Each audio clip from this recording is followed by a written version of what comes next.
So the next film, Laura, it's still not too late for you to change your mind, but we did all go hell. Yeah, let's do that. I want to pick Twister.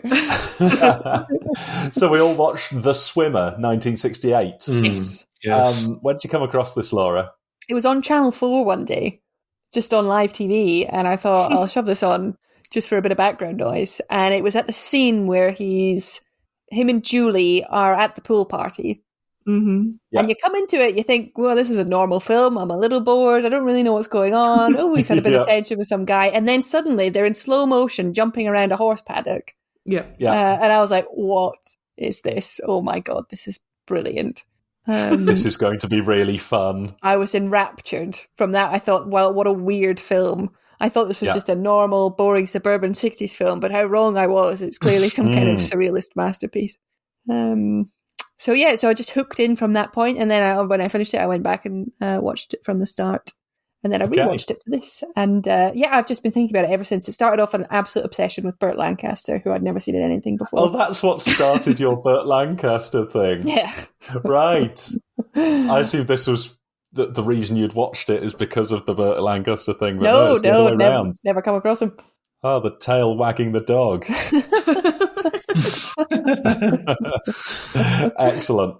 I think we're all dying to know what your dad thought. He liked it. Did he? Oh. Yeah, we chatted for a while afterwards. He only moved up recently, and so far we've had him around for 2 film nights, and we've watched The Pianist and The Swimmer. And after The Pianist, he said, like, oh, maybe something a bit lighter next time. And I think we found something lighter, but I'm not sure we found something lighter. So does it just have to be nouns? Is that all he's allowed to watch when he comes here? Is it like things that people do? Verbs. You liked it, Fernando? I liked it, yes. Okay. We'll dig into more of that in a second. You guys? I think I liked it. It was bizarre, but sure, it hooked me. Good. I definitely liked it. I thought it was great. Oh, good. I thought you'd be the worst one, Michael. I thought Michael's going to come in here and be like, where did he come from? Why was he doing all those shots where the camera was blurring and whatnot and whatnot? And I was coming in with this going to say both of those things. Okay. Yeah, I'm going to say both of those things, but I'm interested to know because the film was so great. And I had a lot of thoughts about what was going on, and I've got 3 different explanations. Oh, fantastic. And I've got loads of notes. Me too. A lot of the notes are just in my head because it's a bit weird. It's a bit weird inviting your dad round and taking notes. I've got lots of notes, thoughts, otherwise known as. I've got 9 notes in front of me written down. Okay, excellent. Wait, do you normally take notes as you're watching the film? Normally. Yeah, normally. It depends on the film. I don't think we took notes in Mulan. I think I did take notes in Mulan. Yeah. I love it, by the way, if that wasn't clear. I think I said that at the beginning. Okay. You've watched it 3 times. Yeah, this was a great film.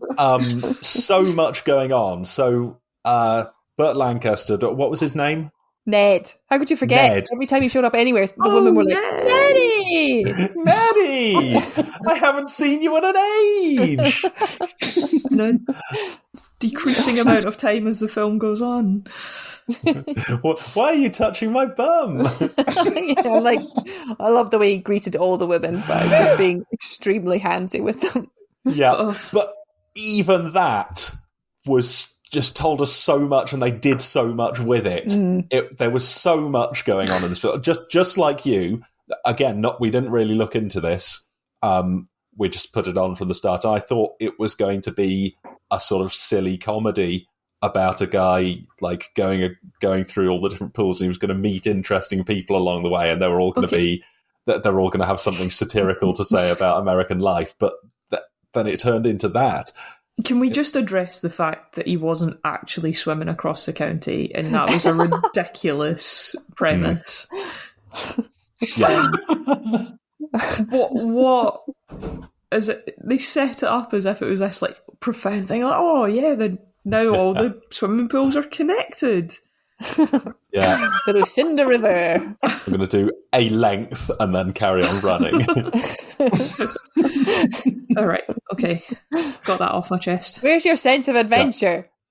It was something like drinking your way down a high street, right? Where you just stop in all the pubs. Yeah, but he could have done this. Like, you don't wait for every shop to be a pub before you do that. Yes. He was like, now that house has a pool, I could definitely do this.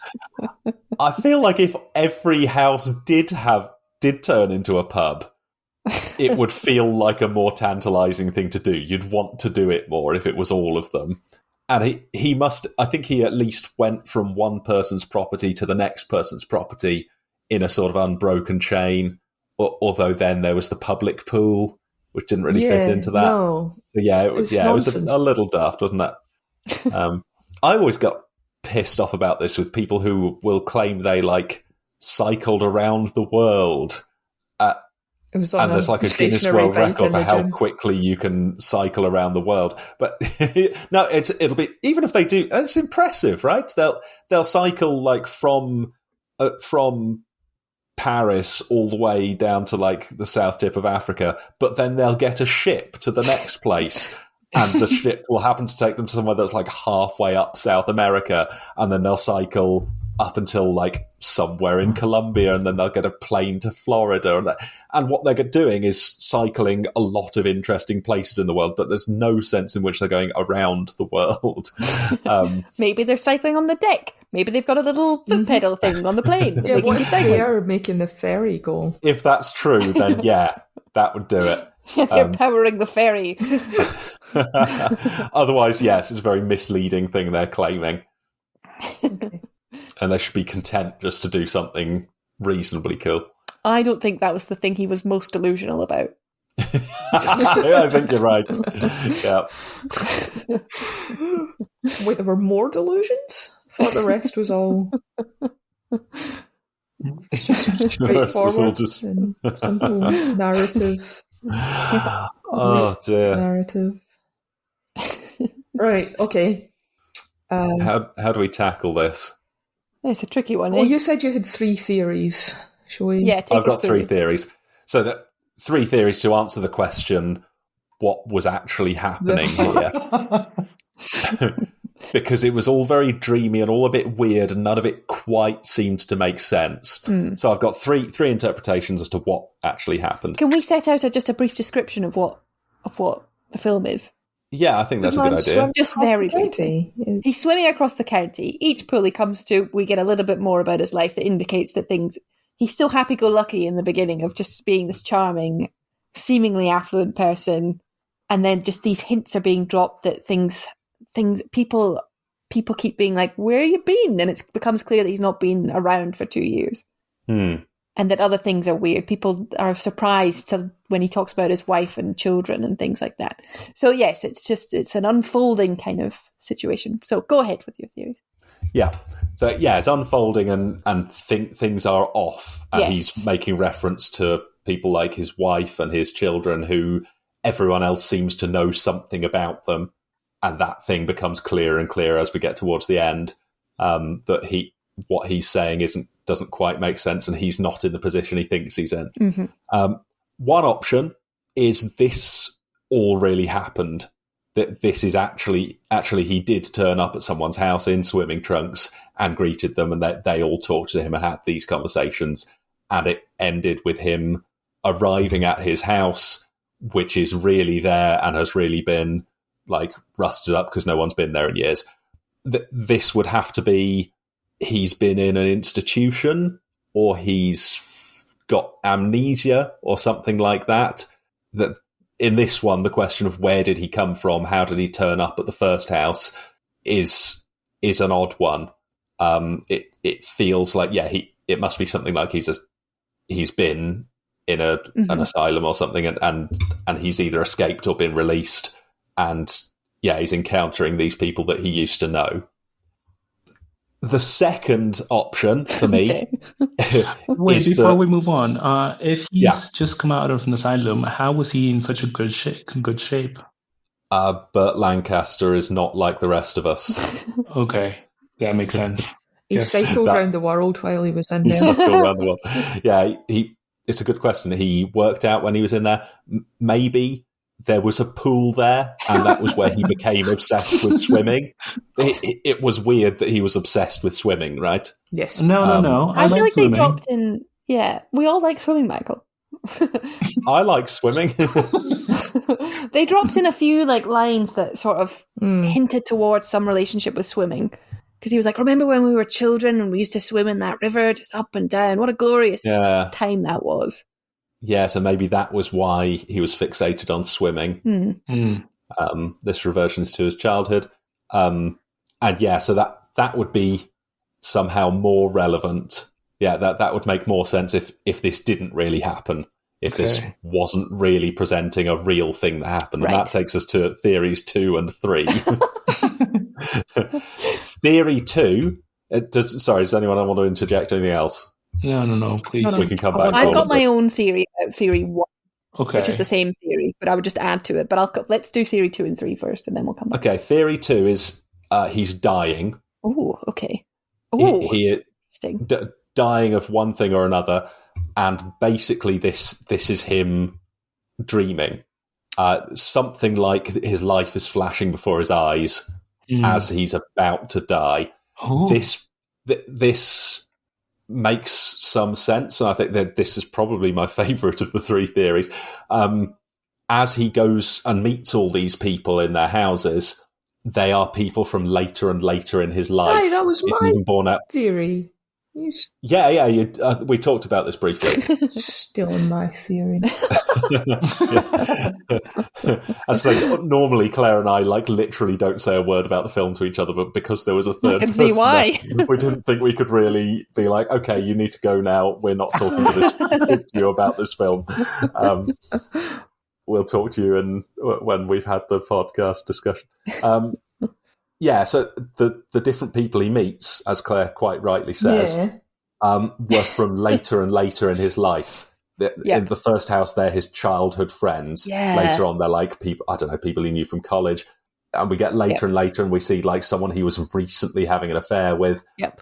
Then we see like the guy who wants him to pay his bill from recently. Yeah. And you even hear a few numbers. I haven't seen you in 2 years. I haven't seen you in 3 years. And do you remember that time 20 years ago? So it seemed to me that he was going through his life from start to finish. And that seems consistent with his life flashing before his eyes as he dies. Furthermore, this thing where his body is giving up in this dream. He's in great shape to start with. He's splashing around like mad, leaping into the water. He's doing length after length. I love his dive. It's a belly flop. He belly flops the water. But even the belly flopping the water works really well because that's how someone swims who just isn't that bothered about technique and stuff. They just love swimming. It's playing in the water, and there was so much joy in that. But that goes away later on. Some of the later houses, he sort of crawls in or practically falls in, or like he's losing his strength. He says that even in the sun he feels cold. Why does the sun have no warmth? And by the end he's crawling along. He can barely move. That's him. Yeah, him dying, and just seeing all of these people he knew and all of these regrets he has. And his way of going through those regrets is talking to those people again in this sort of narrative he's constructed of the river of his life, and sort of trying to make his peace with them, but just feeling guilty about them and being terribly unhappy about what's happened. This is related to theory 3, which is a little different. This is purgatory. Right. And is this your own work, Michael? I believe this is my own work, yes. Okay, yeah. All 3 theories are my own work, but the second one Claire helped by pointing out that it went through. I think metaphor for his life was the phrase I used. Okay, which I think works for 2 or 3. Okay. Or maybe that's a fourth one. It's just that this isn't particularly a thing that happened. It's just they're telling us the story of his life in an interesting and unusual way, which I guess would be a theory. But yeah, I'm thinking I don't know much about the teachings of the Catholic Church, but I think if you're in purgatory, this is a place where you go if you can't get into heaven because you still have sins that you haven't atoned for or repented, and it's a place where you think about your life and you're in this sort of temporary place where you need to discover something about yourself, or you need to purge your soul before you can go on to heaven and have eternal life. And that seemed to me about right. Again, it was this very dreamy, odd place where things aren't quite how they should be, where he's thinking about all the things he's guilty about, and thinking about what he should have done differently. Those are my three theories, such as they are. Dante's Purgatory is a mountain, isn't it? You'd get colder as you went up Mount Purgatory, you'd expect. Right. I see. Could you develop that? That would never have occurred to me in a million years. God, I'm so literal. Brilliant. What, any of these things? Well, 2 and 3. The fact that what we're seeing might not, but that it might all be allegorical. Oh, really? But yes, but I think you're forgetting one key point, Monsieur Poirot. Monsieur. It's that even films that aren't completely allegorical can still make artistic choices. Yeah, okay. We could still have some blurry leaf shots. We could still watch the forest from above as we listen to his conversation with a young woman that he's known from the past. He can still progress in a reverse chronological order throughout his... it would be chronological. Yes, it is chronological. Yeah. As just a sort of filmic narrative arc. Yeah, so it's stylistic. Yes. But I think you might have something there, but maybe he is dead or in purgatory or dying or something. Very interesting. One of the things I wasn't sure about, because that did kind of occur to me that, like, just because it's a bit weird doesn't mean it's not really happening. It was the way everything was so perfect somehow. Like, every house he went to, the people happened to be in their garden at the time, and most of them happened to be having a party, and only the people who were relevant seemed to be there. That's not true in some of the later ones, but every single place he went seemed perfectly set up, and that was interesting. Yeah, but yeah, maybe that's just part of an interesting story. So yes, you've undone me. For once, Hercule Poirot has been bested. What was your addendum to Theory 1, Laura? Oh, I suppose I didn't really have an addendum. I just wanted how clear it became of what happened, putting the jigsaw puzzle together. In a way, by the end of it, I didn't care which of the three theories was right, because it successfully told us, reasonably well, told us the story of his life. Yeah. And that's the important bit. They communicated all that we needed to know. So I find it interesting to know what we were actually looking at, but the real story is the story we pieced together. Yeah. Wait, what happened to Lucinda? Which one was Lucinda? That's his wife that he keeps referring to. We never meet her. River Lucinda. River. Yeah. I took it that she had left him and taken his daughters. Yeah. And they haven't seen each other for years. Yes. It's funny because I think it's there from the beginning. Like, there's a small sense of dread. You might not, there's glances between the other actors when he mentions Lucinda, or and that he pauses right before he answers about his daughter. Someone's like, "How's your daughters?" And he just pauses briefly, and he's like, "They're, I can't remember what he says at that point, but he's just say they're back at the house playing tennis." Yeah, he's just sort of keeping saying that and then becoming stubborn about it. And they find something odd about him swimming home when they keep in the first house. They're like, why would he want to do that? But it's, that might just be a natural thing to say about someone's mad idea, or it could be the fact that they know that he doesn't live there anymore. So they're glancing at each other. And that's great that it would work for either of those, wouldn't it? Yeah. On the first viewing, you watch it and they're just glancing because swimming home's a crazy idea. What an adventure this is going to be. And then looking later, they know something he doesn't.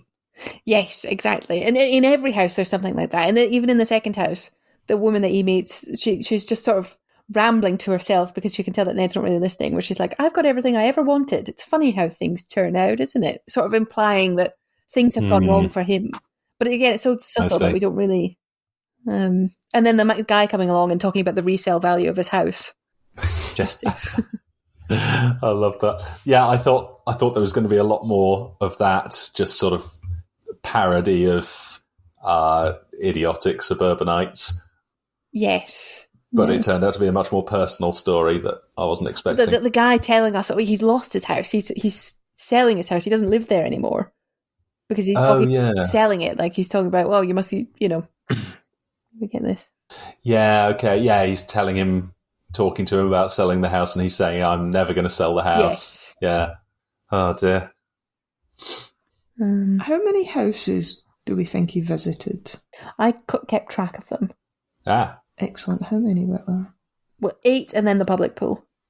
And then his house. Sorry. There was as many as that, okay. Because... Yeah, you would think.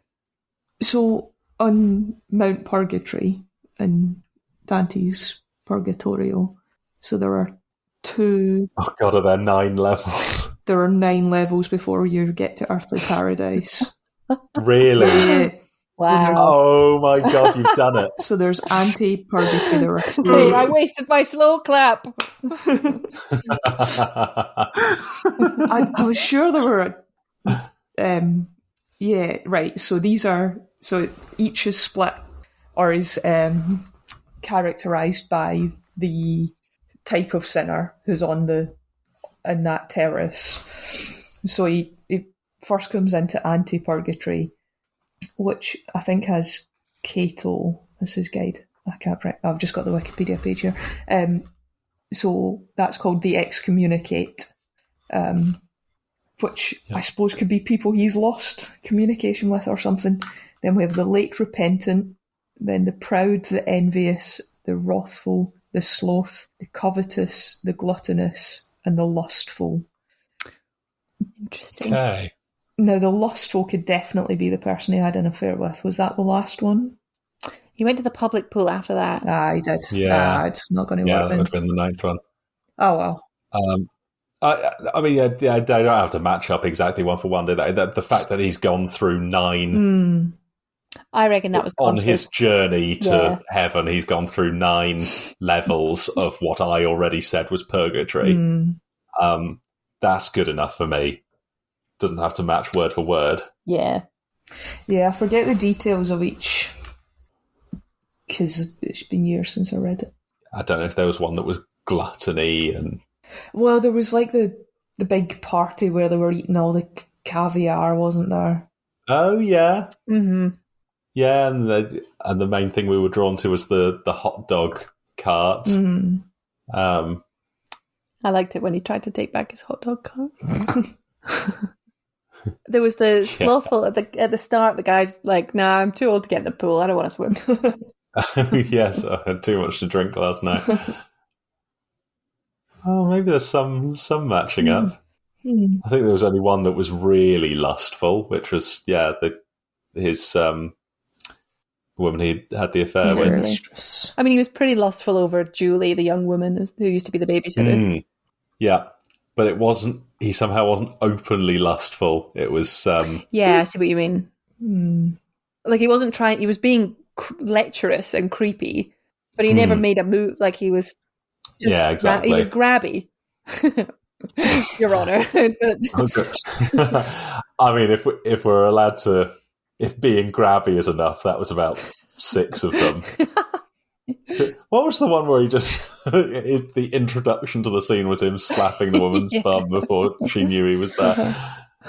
And this was the start of your obsession with Burt Lancaster. It really was. Yeah. Never looked back. I can see why everyone's obsessed with him. I don't think everyone is obsessed with him. I mean, most of the women he meets are like, Nelly, oh my God, where have you been? Oh, I see. I thought you meant everyone you know. Oh, I see. Is obsessed with Burt Lancaster. No, I meant in the film. I know very few people who are obsessed with Burt Lancaster. Yeah, cool. Because I've seen him in nothing except Judgment at Nuremberg, which you recommended to me after you started this whole thing. Oh, God. He's good, though, isn't he? He was great in that. And in this. Yeah. Maybe I'll watch a few more. Is watching all of the Burt Lancaster films your version of purgatory, where you're figuring out all the things that are wrong with your life? I'll have to think about it quite a lot harder, I think. And then you're going to have to see like his upcoming film at the cinema, and then you're going to get to the cinema and realise he died 20 years ago. What? And just bang on the door of the cinema screaming, "Let me in, I want to see the new Burt Lancaster film," while it plummets down with rain. I'd like to... Fernando, why did you like it? What did it have going for you? Why did I like it? Well, because I did not understand it. And sometimes people say that we only like what we can understand, or we hate what we do not understand. But I did not understand it, and I liked it. And then it became apparent that it was trying to tell a story. And then that story became a little bit darker. And I was intrigued. I was glad that someone pointed out that's more hiking than swimming, because that was actually true. The film itself, so the film was aware that he was not actually a swimmer. Yeah. There were some other scenes that I liked. For example, the one that when he's running alongside the horse, I was like, is he running barefoot? And he was, and that's so painful. That hurt so much. I don't know. I thought it was an excellent film. I'm really glad that you made me watch it. Thank you so much. You're welcome. That's great. Yes, I really liked when he was running alongside the horse. It was just on the back of him being shouted at by that woman for whose son had died, and he hadn't been to see the son or called or anything. Would you describe her as wrathful? Oh, yes, I would. God, it all fits, doesn't it? It all fits. But yeah, then he runs alongside that horse, and he's refreshed. He's back on the horse. Back on the horse. Cheered him right up. He loved running next to the horse, didn't he? Yeah. Then he could go back to being a ledge. Yeah. Did anyone else get woman chaser vibes in the weird equestrian cutscene? Oh, I hadn't remembered that, but it just reminded me of the ballet scene.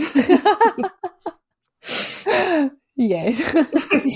Oh, I do not need to see your pecs bouncing in slow motion.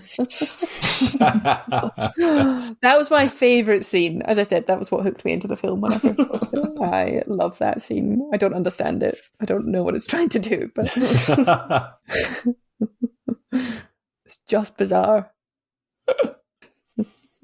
Yeah, I also, when I first watched this, I assumed that the young blonde woman, Julie, was going to be with him for the whole film. It was a real surprise when... Me too.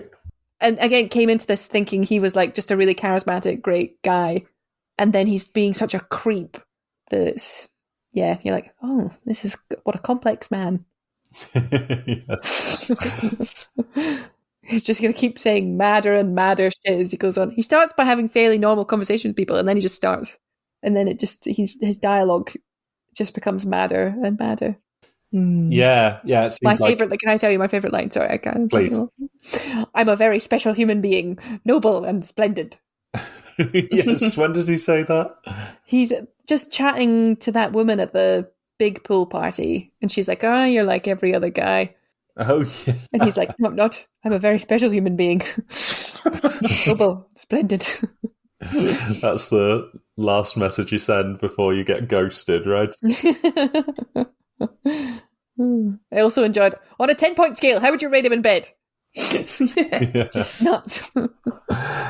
Yeah, he's getting more and more unhinged as he went through, wasn't he? Yeah. And I guess that was something it was telling us. Yeah, he was with who was the young woman who joined him for a couple of pools? Julie. Yeah. Julie was happy enough with him while he was sort of young and optimistic and all right. But as he got closer to what I'm saying is like his death or the bad stuff happening, he lost her because he got too weird, and that we saw exactly that play out. But that felt like, you know, he was with her for a little while in his life and lost her. Yeah, it was a weird one.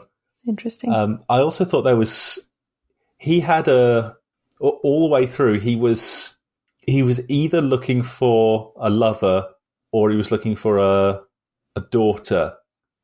And it felt like with Julie, he hadn't quite made up his mind. Because he was so transparent when he saw her. He was like, "Oh, let me get a look at you." Just looked at her boobs and then looked back up and did all of these things. "Oh, you've grown up so much." Oh, like obviously so much romantic interest in her. Yeah. And again, it was another reason I was thinking it was like a dream of his, that she was then walking along talking to him about how much of a crush she had on him and all of that. It seemed like just a fantasy of his. But at the same time, it seemed like he wanted to protect her, like he wanted to protect his daughters that he was estranged from. He wanted her to be his daughter. And so when she was telling him about her boyfriend that she's got, he took really against him, and he was offering to like drive her to New York every day and drive her back and meet her for lunch like an overprotective parent. I think it might be that he fancied her and wanted to be her boyfriend. Okay. I think that he wanted to feel like a man again. Like it was very little to do with her at all, and more about he was trying to assert to himself that he was still important, that he still had the status that he could protect someone who was vulnerable. I see. Yeah. I think and also all of those mixed in, which is that he does fancy her, but also she's reminds him of his daughter, who's got this weird like amnesiac. Is that the word? Amnesiac. Amnesical. Amnesiacal. Yes, thank you. That's the one. He's got this amnesiacal sort of relationship with his daughters. Yeah. Who, as we find out later, are just wayward, have been drunk driving, and he bailed them out. But they think he's a joke and just laugh at him and stuff. So he seems to think that he's failed with them, doesn't he? Yeah. Even though he tells everyone that they worship him and they're great girls and all of that. Yeah. It seemed like a lot of his interactions were based on that. The other one that made me think of this was the little boy who sold him the lemonade. Which was a nice nod, because I think, Claire, you also pointed out this. He has a drink in every house, doesn't he? Oh. Apart from the women at the shouts at him. Yes, he doesn't get it. Oh, well. Still, he has the lemonade. But yeah, he's so protective of that boy, and is so... It really sort of wants to father him. And that seemed, again, like trying to make up for this failure with his own daughters, even to the point that he runs back terrified that the boy's going to jump into the pool off the springboard at the end, only for the boy to say, "No, of course I wasn't. There was no water in it." But he's just highly strung and protective because he's got that father thing. Yeah. What were your favourite scenes? Not the show jumping. Crazy, that's mad. That's the best scene in the film. No, the impressionistic wordless scenes didn't do all that much for me. I found the conversations more interesting. It's probably one of the last few houses, either the one with his lover or the one at the public pool.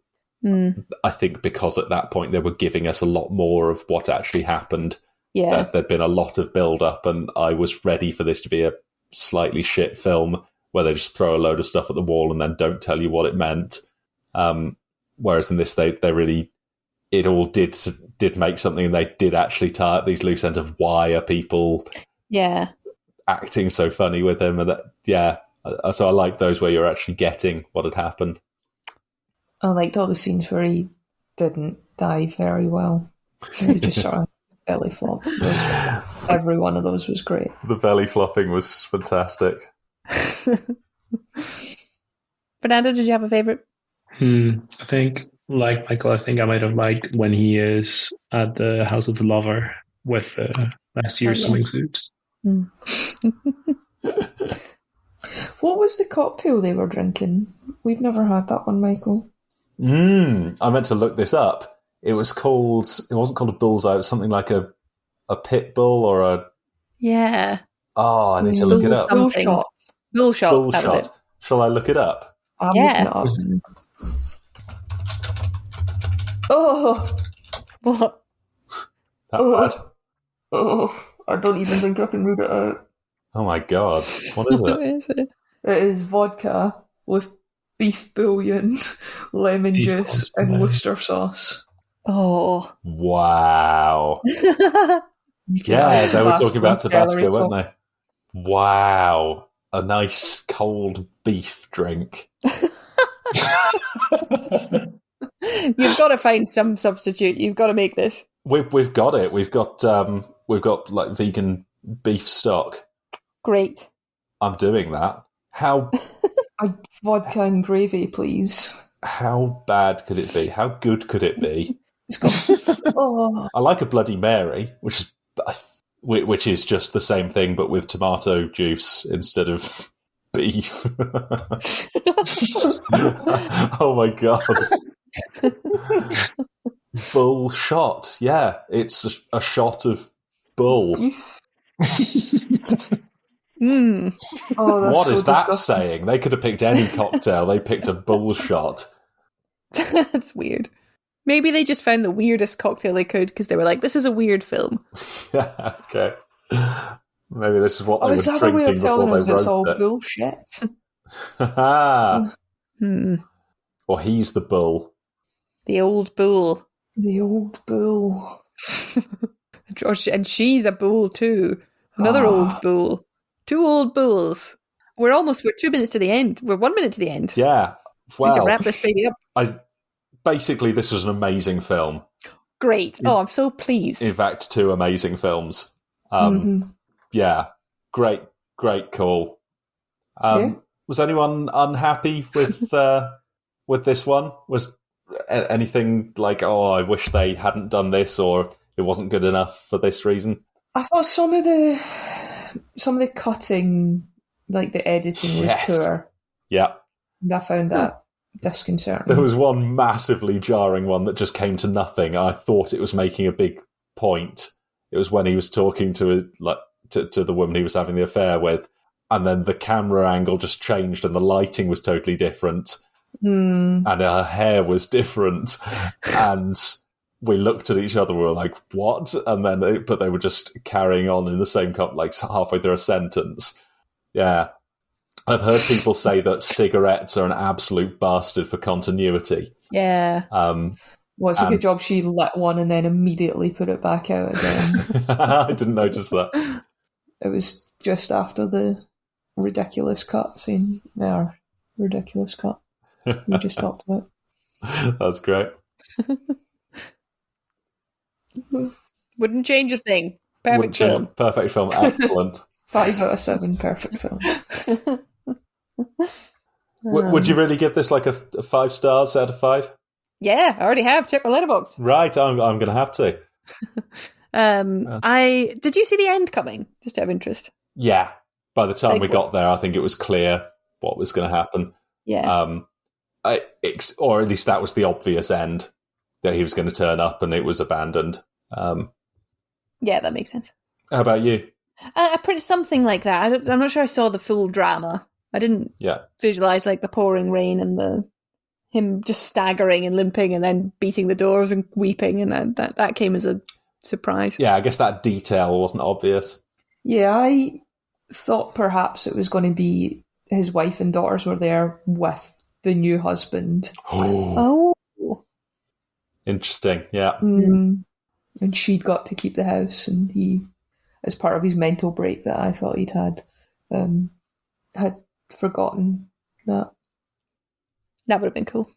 I was imagining something that would make it a bit clearer what was going on, like he'd get there and it's just a blinding white light, or he gets there and like it's a river or something like that, and he swims up the river into the sky, or just swims. He gets into the car with John Travolta and Olivia Newton-John, and off it goes.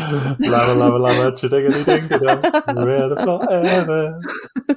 Is he crossing the river Styx then? Is that what you reckon? Oh my God, she's got it.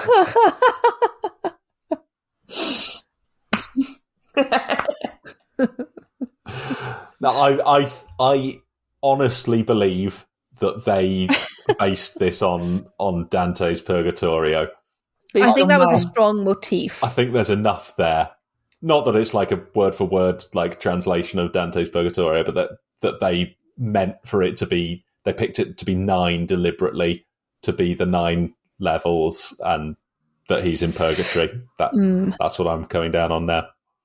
That makes sense to me. I think that was definitely a motif. Stop saying motif. It was a real motif. This was an absolute pastiche all the way through. Featured some lovely chiaroscuro. Particularly enjoyed the vignette. Yeah, that was great. Chiaroscuro, I still think of that. Any last thoughts, Fernando? I'm going to watch it again because it was a great film, and I feel like I can understand it a little bit better, so I will watch it again. I think I'm going to watch this again because, there was something there. I got a lot out of the rewatches. Just to say that. So I just think you pick up on the, Anyway. I'll talk to you again. Burt Lancaster said it was the best film he's ever made. Nice. Or his favourite film. I forget what he actually said. My second favourite of the 2 films he's made so far. So. Yeah, Judgment in Nuremberg is a fantastic film. That was a great recommendation. Thank you for that. Well, yes. Well, I prefer this though. I really love this film. I really love Burt Lancaster.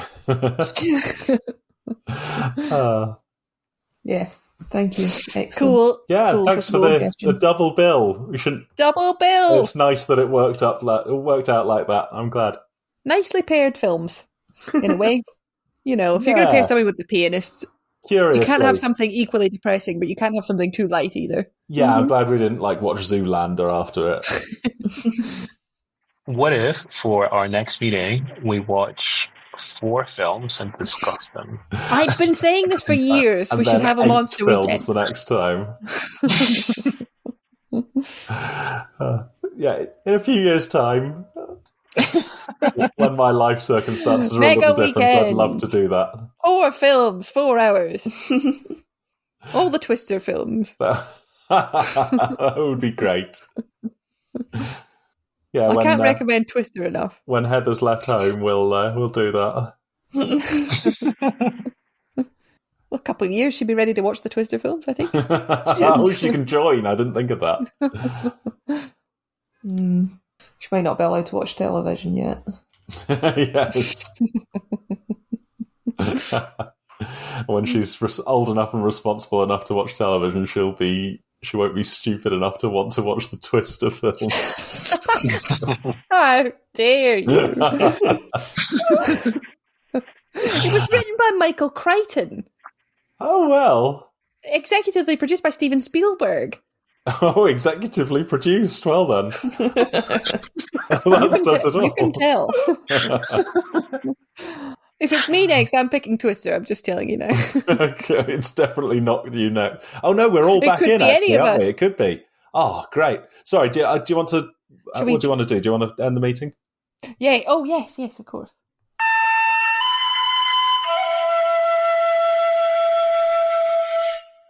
Thanks, both. Great films. Lovely.